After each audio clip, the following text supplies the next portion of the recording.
Um, all right, this is number 71. It's already Trishtup, hymn to Agni again. Upaprajinvan ushati hushantam, patim nanityam janayah sanilach, svasarach shiavi murashim arushim ajushran, chitram uchantim ushasam nagavach.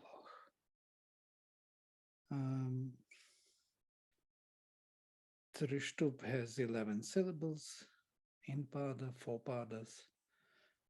So the mothers who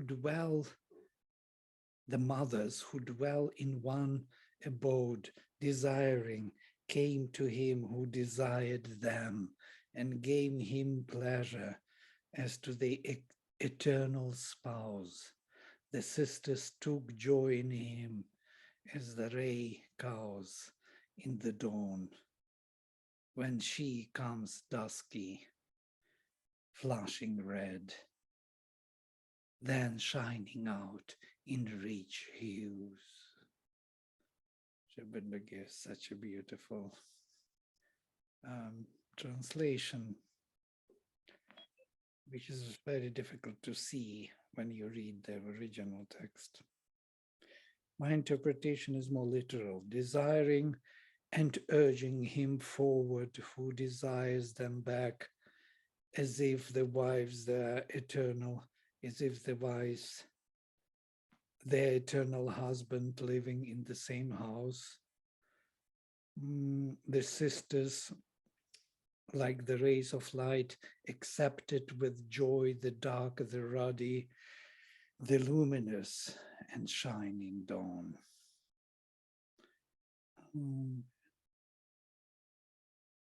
So we will follow Sri Aurobindo's more beautiful and more meaningful, because he gives kind of sequence of the dusky flashing red, then shining out in rich hues, uchanti mushasam nagavach. Yeah, it's quite a mysterious statement. Upajinvan.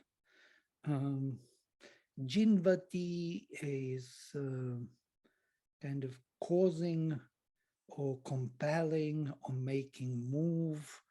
There are many meanings here, Jinva I put here. Urge on, cause to quick move quickly, impel, incite, animate. So whom or desiring and urging, desiring ushatich, these feminine streams or powers, desiring the desiring one. So he is a desiring whom they desire and move forward, compel him moving forward, as if the husband, a constant nityam, or as Sri Aurobindo translates, eternal spouse, the janayach. Janayach is Vedic word from jani, literally generators, but feminine generators, like mothers. That's why he puts the mothers. The mothers are the eternal spouse in the house, living together. Svasarach. And who are these sisters? All these words like Jani, Svasri, Pati, they are coming from the roots, and they have secondary or deeper significances. We don't think about them as something else than just sister. And who is sister actually, and why sister is sister, we do not know. So the word Svasri is unknown etymology, but if you think of it in terms of roots,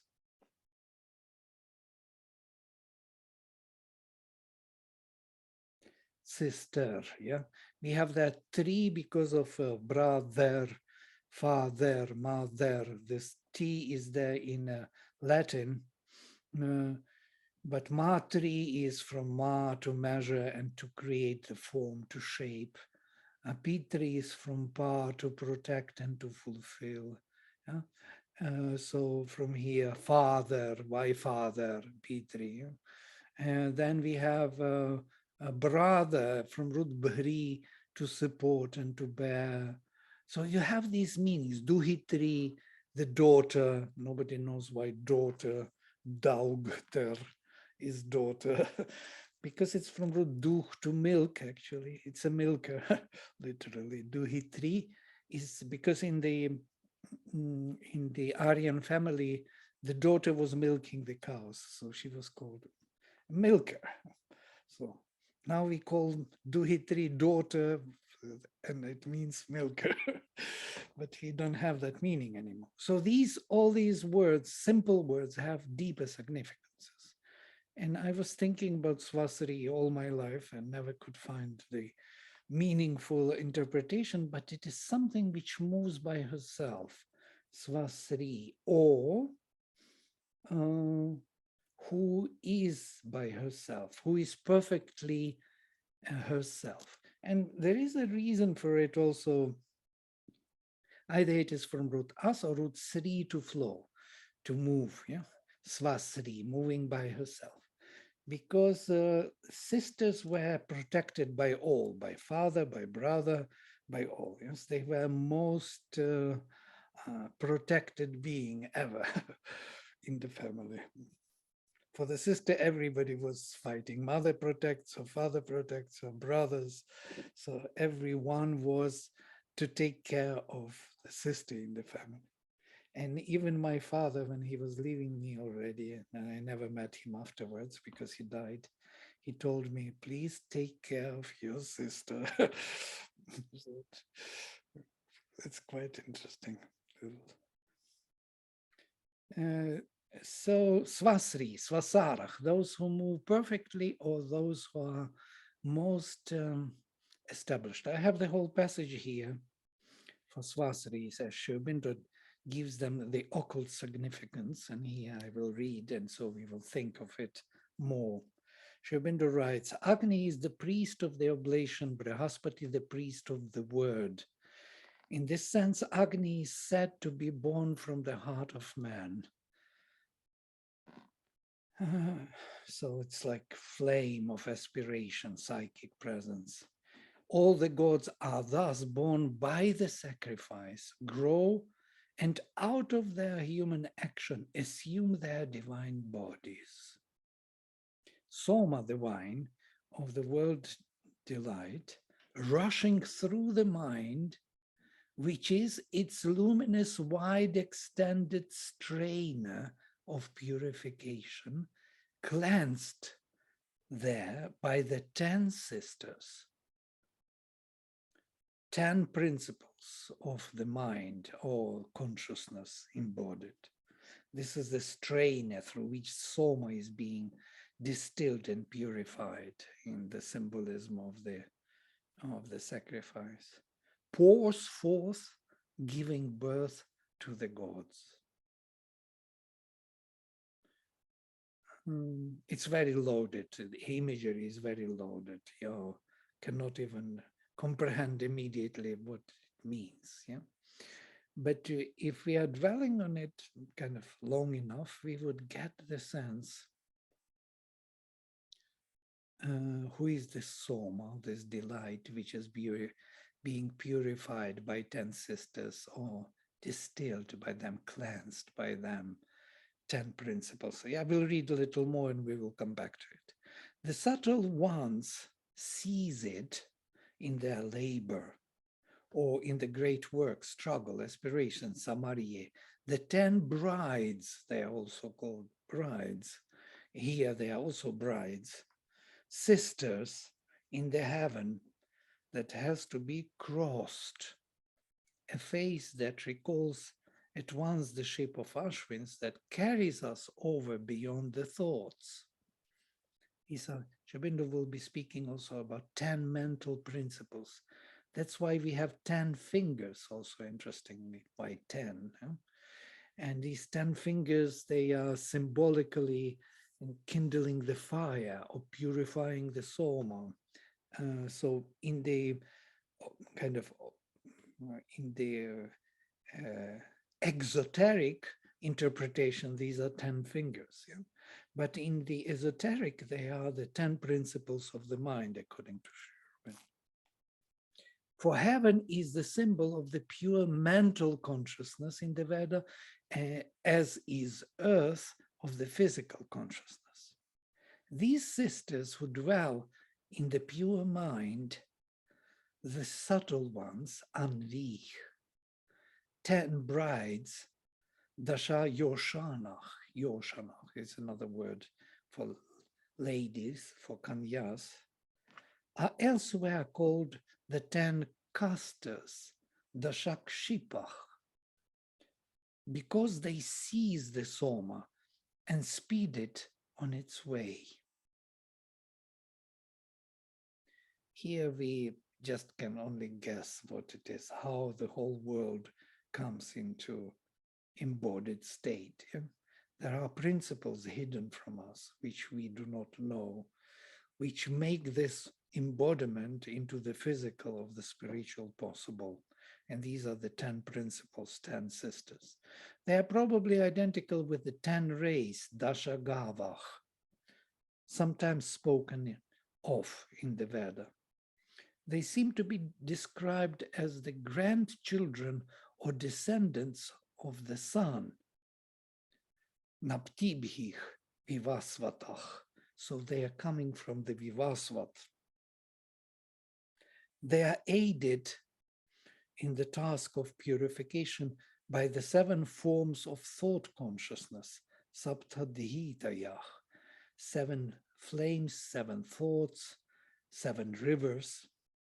Again, we are told that Soma advances heroic with his swift chariots by the force of the subtle thought, Dhiya Anviya, to the perfected activity or perfected field of Indra, of the divine mind, and takes many forms of thought to arrive at that vast extension or formation of the Godhead where the immortals are.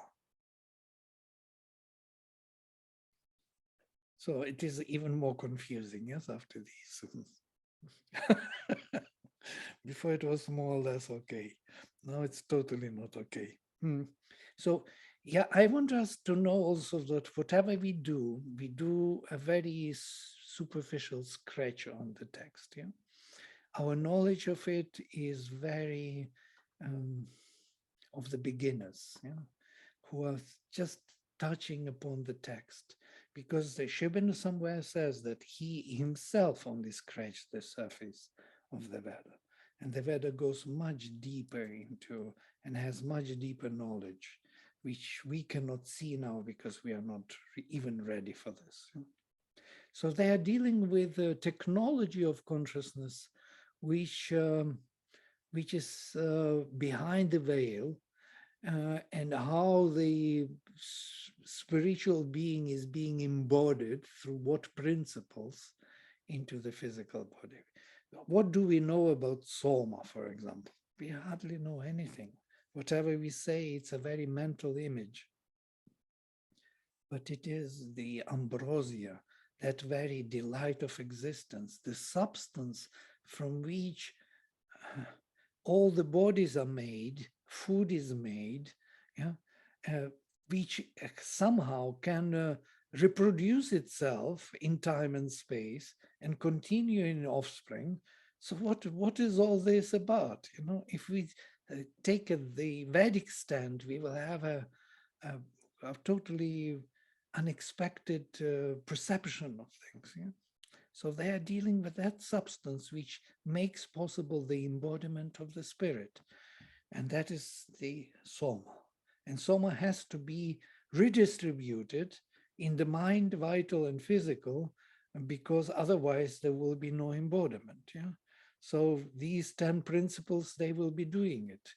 These 10 rays, 10 gavach, the Shagva rishis of 10 rays, are the rishis of 10 levels of consciousness, from the physical, to the mental, yeah, 3 times 3 and beyond one more. So these sisters, these 10 fingers, they are doing that work, creating the ladder of, or the ladder of evolution, as it were, redistributing the delight of existence on every of the levels, on all the levels. So, and again, it's only a reflection upon this unknown and beautiful text. And these sisters, they, as I would translate, they accept it with joy, Ajushran. Or Sri Aurobindo would say they took joy in him. Or there is no him here, so I put they accepted with joy this dark, ruddy, many-colored, with many hues, shining dawn like the rays. So they accept all possible hues from the darkest to the most luminous light of the dawn. So the whole range they accept. And this is interesting because exactly these 10 swasiris, 10 sisters, are, if Sri Aurobindo says that they can be identified with 10 gavas, as they are here also mentioned as the gavas, as the rays of light, then these would be perfectly explaining these 10 levels, from physical to the mental and beyond. Yeah? Covering all from the darkest consciousness to the lightest one in the embodied state. You see, one line is telling exactly this. You remember in our presentation in the introduction, we spoke about these Navagvarishis, Dashagvarishis. So what are these 10? Yeah? This is physical, vital, physical, mental, physical, and physical, vital, mental, vital, and then physical, mental, vital, mental, and the beyond, one more. And so here we have these 10 principles. What is interesting that those of you who studied occultism and Kabbalah and Kabbalistic approach, Semitic knowledge, yeah, then in their mysticism, they have 10 Sifirot. Maybe you heard about this. 10 major principles which constitute the tree of life. From the Kether, from the crown, to the embodiment, to the kingdom. Kingdom is embodiment at the bottom. So all major principles, 10 principles, will build up the whole tree of life, the whole structure in which we live, from the highest mental to the lowest physical. So in this case, they are also somehow echoing with the Vedic system. Yes? Well, Yes, Vladimir, Prashant. very quick question. Why do they call it the inverted tree of life? If you can just quickly tell me. Because I've often wondered about this. Inverted? No, it's not inverted. Oh, It's not inverted? no, well, in Kabbalah, not. Kabbalah is from the top down. The down Okay. is, yeah, Okay. the Fine. ether, the crown is on the top, and the foundation is at the bottom.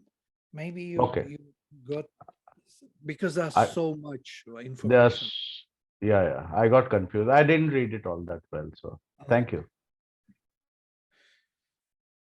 yeah, you can just Google the tree of life or Sephiroth, and you will have so many different pictures. And they are very interesting because these are the principles which bring from the mind, from the idea of the mind, embodying idea in the reasoning, in the wisdom. There will be in binary foundation. Then it comes to the vital level. It builds the heart of it, the feelings, emotions, feelings, sensations, and then it comes to the physical. So it covers all track of the Soma, let us say Soma, using Vedic language, by these 10 sephiroths, 10 sisters, which are bringing him down. And so gladly accepting the Shyavim, the dark one, Arushim, the dark red one, the Chitram, many-colored, Uchantim, shining dawn. So the shining dawn will give us, because the mother covers all the ranges of our embodied state and beyond. That's why the mother is all. When you find her, you find all, as Sri Aurobindo says. Because she unites from the darkest inconscient to the highest superconscient. There is uninterrupted possibility of movement because of the mother. And if she would not be there, this oneness of the world would be impossible. And Ushas is usually her representative. Yes, it's one of her forms. Vladimir, what did we do to find mother? How come we got her? Well, it's a task, yes. Sri Aurobindo was dedicated all his life to find her. There are cantos, beautiful cantos, where he finds her actually. He saw the outline of her face, as you remember. Yeah? Such a beautiful passage, very ecstatic passage.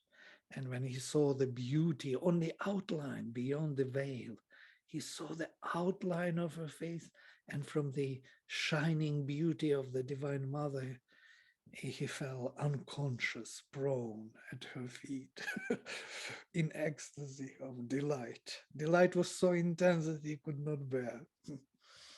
So to find the Divine Mother is a great task. Yeah? I do not know what to tell you. But read Savitri, and that is, Savitri is the Divine Mother. And there are many ways to find her aspects here and there. In the lower, she is also the mother of falsehood and of evil, yes. So she is also Aditi and Diti, both, and Prishni in between. This Prishni is actually Chitram. Chitram, many-colored, is that mother which connects this hemisphere lower with the higher hemisphere. And that many-colored range or realm is the realm of the overmind. That's why there are many-colored, hued. Prishni, it's interesting. Did I put it here? No. No, I didn't put. Chitram. Chitram is an interesting word used for this particular, and Prishni also. So there are three mothers: Diti, Prishni, and Aditi. Aditi is transcendental. Prishni is connecting the transcendental to this world. And there is Diti, the consciousness which is dividing. And if all of them is one mother. We may find her as Diti and her elements as Diti. We may find her as Prishni in the overmental and supramental realms. And we may find her as Aditi, as Satchitananda. But if you found really the mother, Shakti, then you found all, because you found transcendental, supramental, and this lower hemisphere world. You found all possibilities. This is a very good news. It's similar to Brahman. Brahman is the spirit which is everywhere. And it's amazing because Brahman, as a spirit, is present in the minutest physical and in the hugest universal and beyond. And it is all over the same Brahman. This was a discovery by the Upanishadic rishis, yeah, in the post-Vedic period. They discovered the spirit which pervades all. Notice they don't speak about the mother anymore in post-Vedic. There is no mother. Huh? So mother as something we have to find or to dedicate, or they speak about Brahman. And this is the mother. This is what I want to say. You forced me to go that far. But you will find, it's really amazing. You will find certain correspondences everywhere about this. Spirit as the mother. And Brahmanaspati, Brihaspati is that Lord of the heart, of the word. Savitri is the word, the divine word. You will find many correspondences of the spirit as the mother. Even in Christian tradition, you have the Father, the Son, and the Holy Spirit. Who is the Holy Spirit? Yeah, it is the mother. It is that which connects the Father and the Son, which allows the Son to be born. We don't have the mother in this Trinity, only the Holy Spirit. That spirit is Brahman. That is that zero in which he can manifest. It is his yoni. Yeah. Oh, Sri Krishna says this directly. Samam Brahma is my yoni into which I cast the seed. This is it. Yeah. We have total proof. Samam Brahma is my yoni into which I cast garbha, from which all the creatures come into being. That's what he says in the Gita. So you can find this correspondence, who is the mother. Find the Brahman, realize the spirit, and you will find the mother. Or find the mother and you will find Brahman. I have one My question. Sorry. No, my question was very, it was a silly question, Vladimir. I was like, how did we find our mother, like our mother, the picture, like Sri Aurobindo and the mother? How did, I mean, how come she came to our life? Like how? I mean, if this is she who's all the three, then how come? How come so easily? I mean, I was just a tourist. I just went to Pondicherry, looked at the flowers. What is it that why there are so many people? Why how can how if I understand how she came to me, then I can help so many more people come to her or like that. No, I mean, are you getting what I'm saying? See, I'm always application oriented. I'm an actor. I need to act on things. Don't have to bother about other people. If you found the mother, you will know how to bring her to the other people. It's like Sri Aurobindo, yeah. So you find her more and more. She's an inexhaustible spirit. You cannot find her till the end. Yeah, she will be still beyond the veil. You will see only the outline of her face somewhere in the transcendental. You will never reach the end of the mother. This is Mahashakti. She is the consciousness of force of the divine. How can you exhaust or know her at all?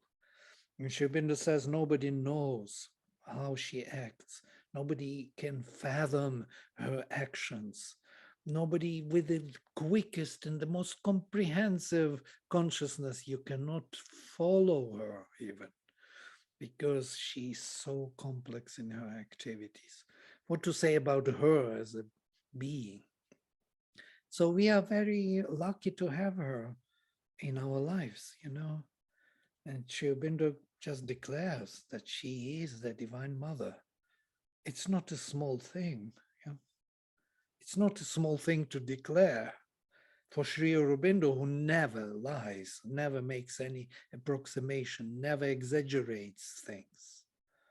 He's so precise in the studies of the spirit that you can envy him. He would never speak approximate about things.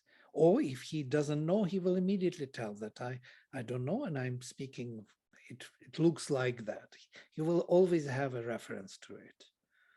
Even here in the Vedas, he always speaks, it seemed that it is possible that, because he here cannot be totally, absolutely sure.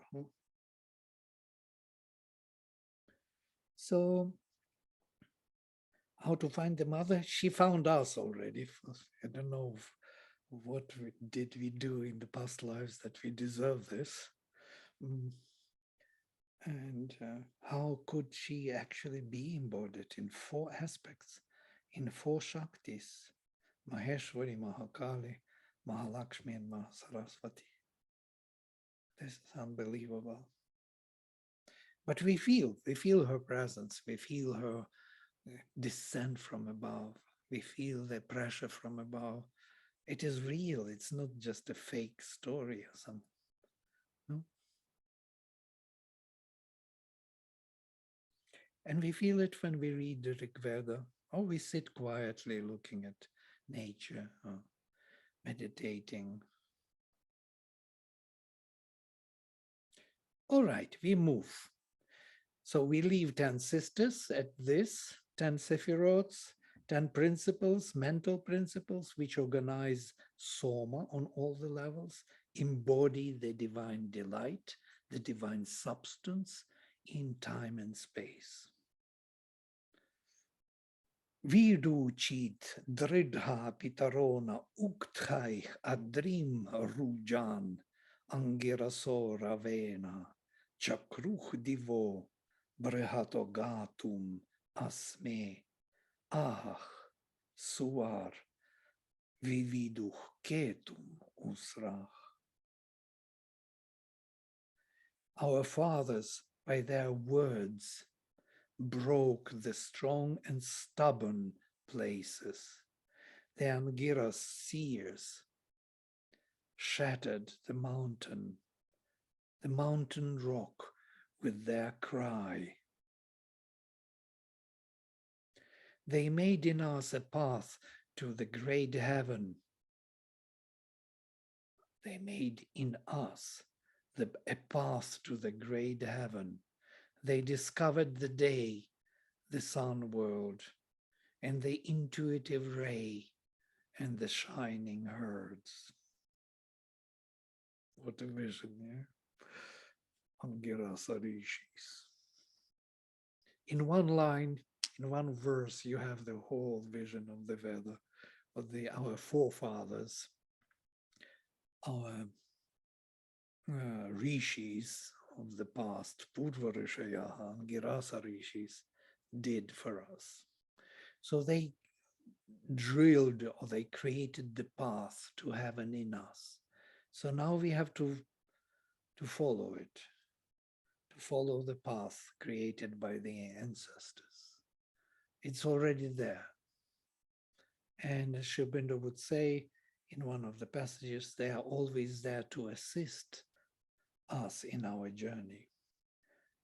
The Angirasa Rishis as powers of the higher consciousness, as our forefathers, and they are there, still there, and always, he says, still there and always to assist man in his journey and victory. So this Dridha foundation, stubborn places, Dridhani Viruni, is this the infinite rock, Adri. This Adri is used in the Veda constantly as this infinite rock, which Sri Aurobindo mentions in his own experiences. It is at the bottom of the inconscient. You come to the density which is like a rock, and it has no end. And so he was drilling into that rock, going deeper into the total density of inconscience. And then he broke through, and from there was light coming. And this is the secret of the Veda. The secret is that within that hidden rock, those stubborn, strong places, there is the divine light hiding. And so the Angirasa Rishis with their cry, Ravena, with the Rava, with the roar, and Uktai with their hymns, they broke those strong and stubborn places and fashioned, made the path to heaven within us, and recovered the hidden day, the Svar world, the intuitive ray, Ketu, and Usrach, the luminous herds of the sun. They were all released and went into the embodied state of our consciousness. Basically, this is the symbol of the immortality. Once these stubborn places are broken, then from there the divine consciousness is released, then there is nothing for us to lose or to drop, because our embodied state becomes on the par with the supernal light, supreme light. So it is charged with this light from within. So we don't need to drop it in order to reincarnate in the new body, because this body can maintain itself without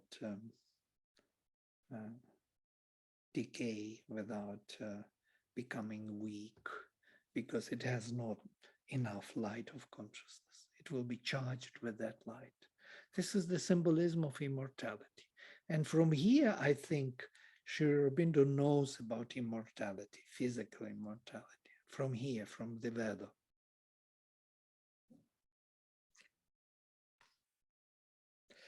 And he brings it into his philosophy, and Mother supports it. And this is something which is not easily accepted, which is not accepted at all in any tradition.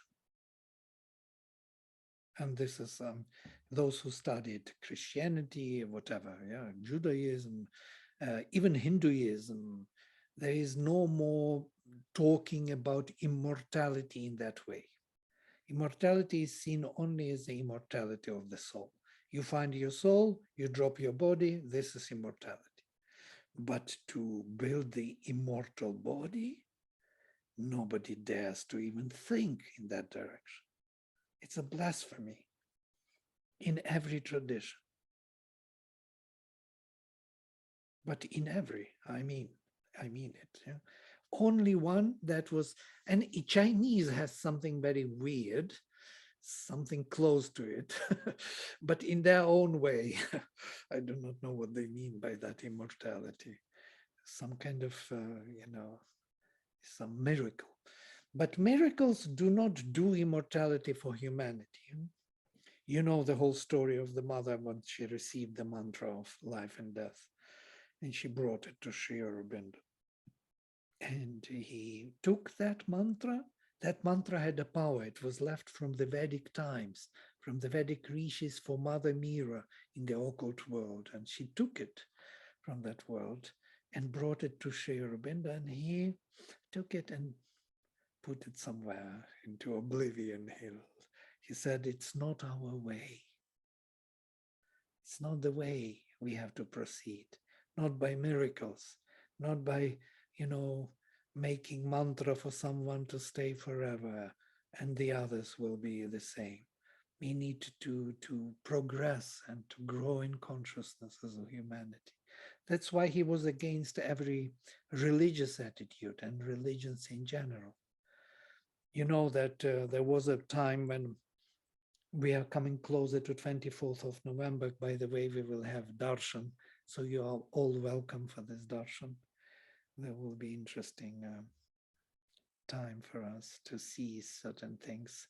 We prepare the whole program for 24th of November when Sri Aurobindo went into seclusion for the work of the supramental to bring it down. And before that, they had a very intense period in the ashram where the gods were all coming down and disciples could communicate with the gods, because that was the period of the overmental creation, so to say, close to it. So all those godheads came to meditation with the mother, conversed with her and so on. And when she came to Sri Aurobindo and said, look what world we created, such a great world. And Sri Aurobindo says, it's not our way. Yeah, you remember this from we all know it, those who study Sri Aurobindo. It's not our way. Otherwise, they will start worshipping us. We may create the religion, or maybe the greatest religion on earth, but we will lose the opportunity to transform the earthly nature. And then Mother understood everything she said. And she went and she disconnected every sadhak with the Godheads, with all those connections which they had. And the very difficult period started in ashram, working on the physical. And that was the beginning of Sri Aurobindo's seclusion and his work on to bring supramental for the humanity and not to create another religion. Because a religion cannot resolve this puzzle of our immortality in the physical body. Only that. They can resolve other puzzles. They can give us immortality of our soul, but not of our bodies. You see, in this line, there's so much implied. There's breaking through the stubborn and strong places and revealing the herds, the shining herds of the dawn and the sun, that all is connected into one vision. Maybe I'm carried away a bit. I have a question. Yeah. Would you please explain that line, created in us the path to heaven? How does that relate? Like you said, immortality in the physical. How does this relate to how do the physical parts be created? Is it the yoga of the body that Mother talks about in the agenda, literally? But we have to, in us, within us, Yes, yes. we have to reach to heaven, and that heaven has to reach to the physical. This is the transformative exercise which we know as sacrifice, the yajna. Yeah? That yajna is constant transformation by the powers of the Godheads of our physical and vital and mental nature. Of course, they cannot do the final transformation. As Sri Aurobindo discovered that later, he thought that the Godheads were from the supramental level, but then later he discovered that all these gods are born on the overmental level, Swar world. He considered Swar to be the supermind, but then later he understood that Swar is the realm of the ray of the sun. And so these gods are very important for us to widen the scope of our psychic presence, yes, and to make it more and more universal, to embrace the whole world. That's all about the, what do you call it, the spiritual transformation, Sri Aurobindo speaks. So this spiritual transformation is the major topic of the Rig Veda. But that prepares the next stage of supramental transformation. Then the supermind can reach out to the, and somewhere Sri Aurobindo speaks about this, he's not sure that the Vedic rishis ever brought the supermind down to earth. Yeah? He knows that their aim was to reach to the supermind, yeah? But to bring it down and to make it, he doesn't know that they succeeded to bring it down. Yeah? Most probably it was because the whole idea of immortality is there. And that immortality comes only from supramental thinking. Thank you. But created in us means because we are, on the surface, we are physical, yes? But within, we have a much greater life and realms to live. We are much greater beings than we seem. Yeah? We seem to be very small physical beings, but we have huge bodies or realms to live within, as we know from our course on sleep, conscious sleep. Yeah. Yeah. Now she's looking very intensely, so she wants to. No?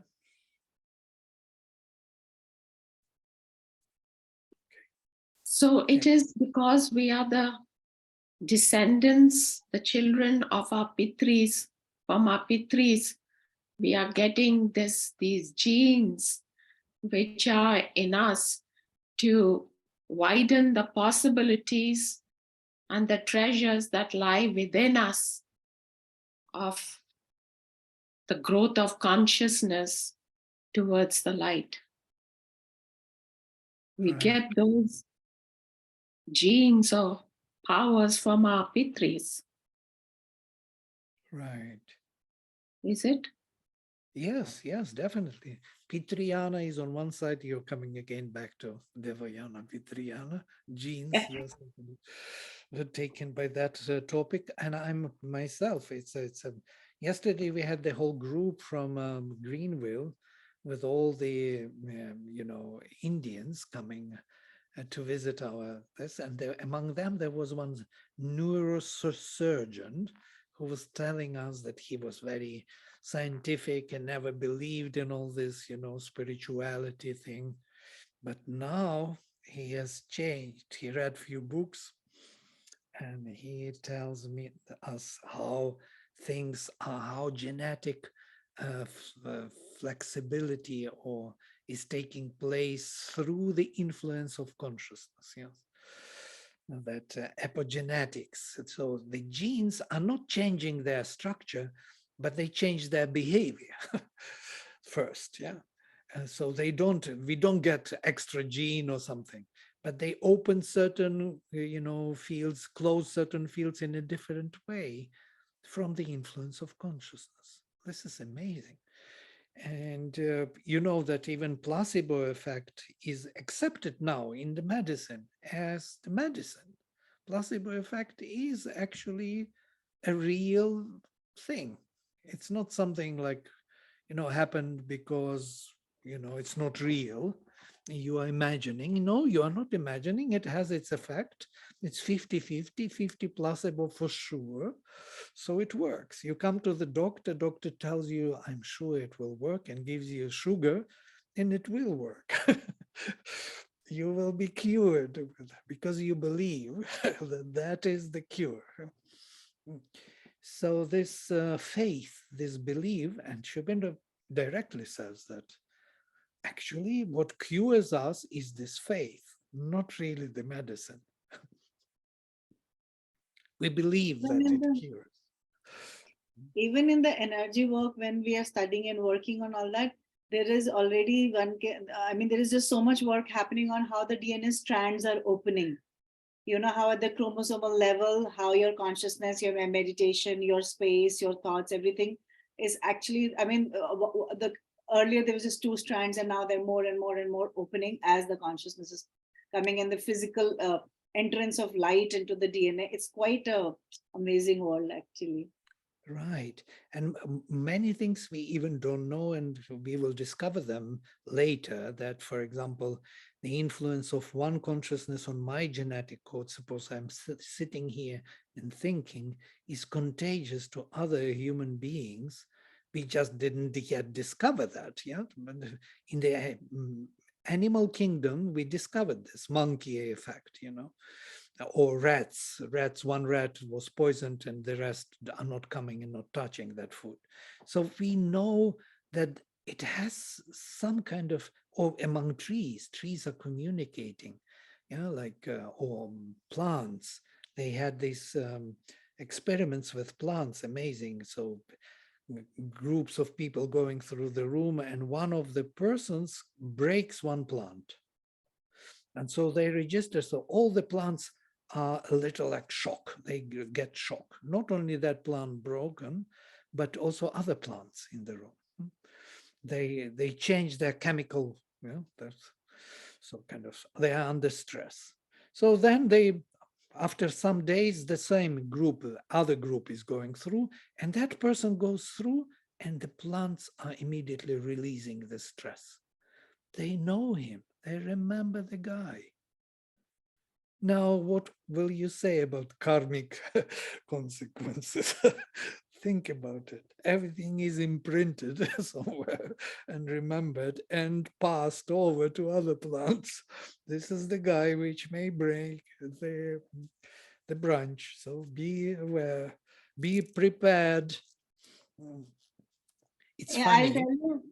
Yeah. One Well, of the things, once I was doing the healing session, and then there's so many plants in our balcony, and one before I was setting up and lighting the lights and all of that, and one plant is like, I want to come in for the session, I want to come in. So I bought the whole pot and I put it in front of mother's altar and I sat down, and then I I don't know. yeah, connection. And it was like, all the fields wanted to support this person for healing his health. And then I asked him, I mean, he's based in some European country and all that. And he said that his parents were farmers and everything, all the whole thing he told me about the farms and the fields and how they grew and this and that. And I mean, I was like, and I took a picture of the plant and I said, the plant said, I am right now like the symbol of all the fields, the where you grow the crops, and we want to help this man heal. So it was just so fascinating. I'm getting goosebumps just remembering it. So yeah, I mean, yeah, what you saying? Thank you for sharing. Yeah, it's a living world around us. Everything is connected, everything is communicating in the subtle worlds, in those worlds of 10 sisters. They arrange the whole communication. So we know very little. We are so limited with our physical view on things, but it's okay. It's okay because it does its work. We bring more and more into the physical. That's our purpose. We have to bring more and more spirit into the physical, and that's what we do. That's why we are limited. Otherwise, we will be somewhere else, doing something else. Some in the heavens worlds, enjoying ourselves and not doing the work here on the ground. Sorry, I have a question because you're talking about the plants. Let me turn the video on. So you're talking about the plants. How do you see, say, for example, you're doing a yard work and cleaning up the weeds?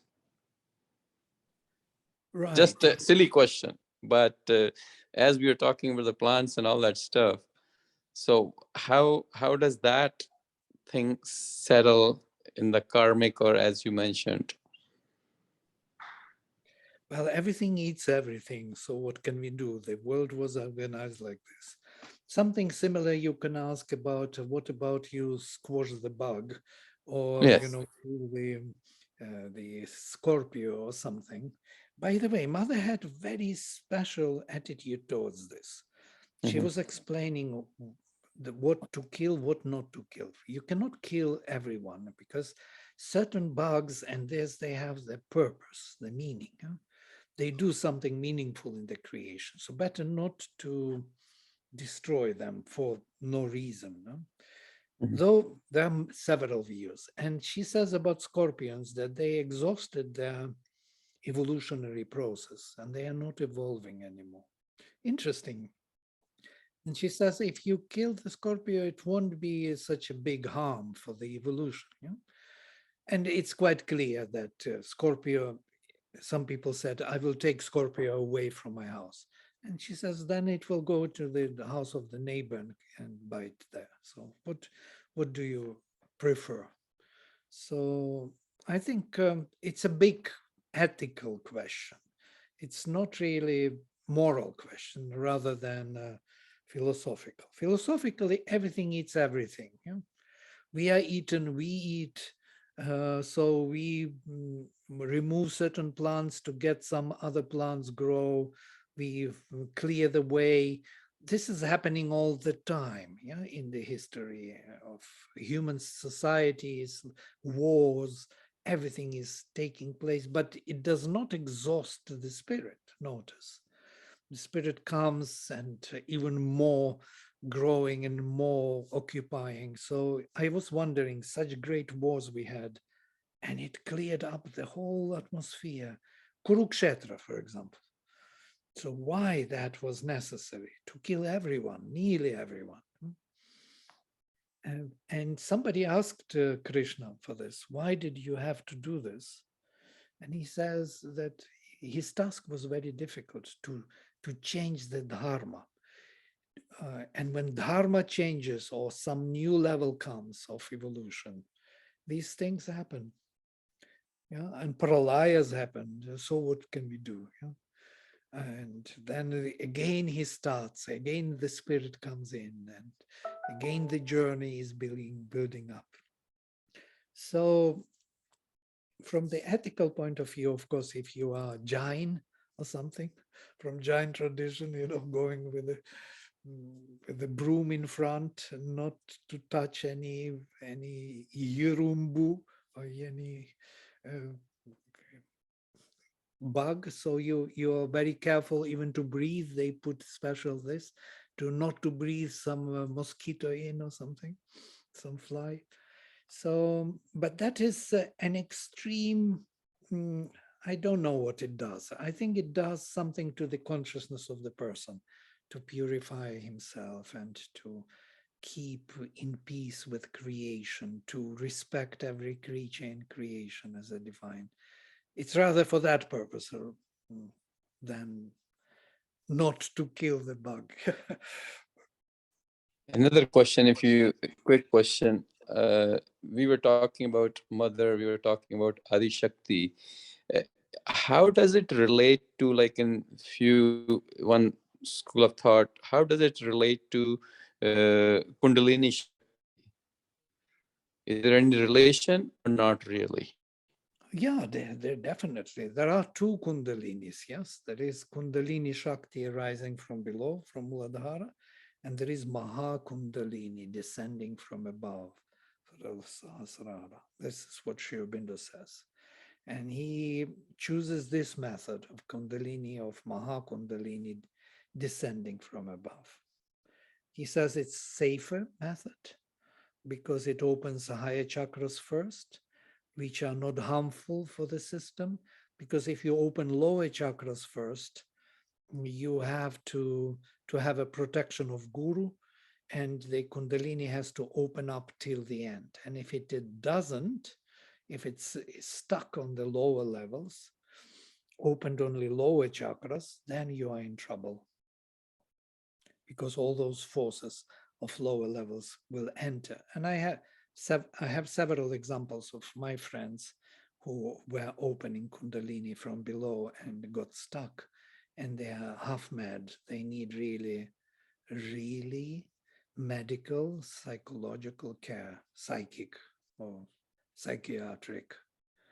Do you mind elaborating a little bit? Opening from below, what does that mean? No, when Kundalini opens up from Muladhara, opens Muladhara and then Swadhisthana, and then comes to Manipura, and then that's it. Doesn't go up anymore, falls down, but started to open these chakras. So those chakras open to the lower levels of all kind of Bhutas, all kind of yakshas, all kind of creatures will start appearing, you will start hallucinating, and so on and so forth. You will be open to the lower levels of consciousness where nobody wants to be. Yeah? But if it opens from above, then when Sahasrara opens, you open to the higher, luminous forces, and they start descending into your system, opening chakra by chakra. And by the way, in Savitri, he has this. Once all the chakras open, and he says this in the letters, once all the chakras are open from above towards the Muladhara, there will be absolutely even unfelt opening of Kundalini from below. So you would not feel it as something separate. Yeah, it will be kind of natural flowing into the system, because once all the chakras are open, that rising of Kundalini would not be like breaking through each chakra with fire, with the heat. And many people feel the heat and fire and sound and light sprinkling and all kinds of effects when the Kundalini opens. We had someone a few days ago, Amrita Desai. Maybe you know Amrita Desai, some of you? I've heard the name. Yeah, he has Amrita Yoga. He discovered he has a big following, like, I don't know, 50,000 people follow him in the US, everywhere, wherever he goes. Very old gentleman, 90 years old. He came to us for a few days and he was talking about awakening of Kundalini. And I told him this, that what we believe and we follow the mother from above, the Mahashakti. We call to the mother from the heart and she descends to us. We feel her presence. This is our yoga. Yeah? And he said that it's not so dangerous as I describe. Well, it's not dangerous if you have somebody with you, teacher, you know, who initiates you and protects you in that moment. Then yes, then it is fine. But if you don't, if you're doing it yourself somewhere in the room,